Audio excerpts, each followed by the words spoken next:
जंगा चली गए ने, हर गैर मुस्लिम नूं हजरत अली आख्या कलमा पढ़, कलमा पढ़। फुफड़ दा भरा चरस पींदा होवे ना, फुफड़ दा भरा, रिश्ता वेख लो, फुफड़ दा प्यो दी भैन जिहदे घर ओदा अगों भरा ओ पींदा होवे ना चरस, ते बंदा खलो के आखे असी नशई तो नहीं ना, वो आंदा मैं कट देना तेरे चो, ओ तेरा की लगता। यदा मतलब बंदे ते बड़ी बड़ी दूरों ताना रला के अज में मिसाइल आते हैं तो ड्रोन आते हैं, लोग कट लेंदे ने कोई ना कोई हवाला ताना देने वास्ते।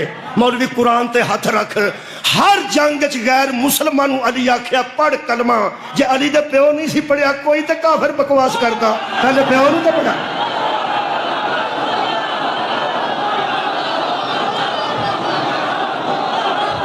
सदके जावा हर मैदान च मेरे आका ने फरमाया पढ़ो कलमा। सुभान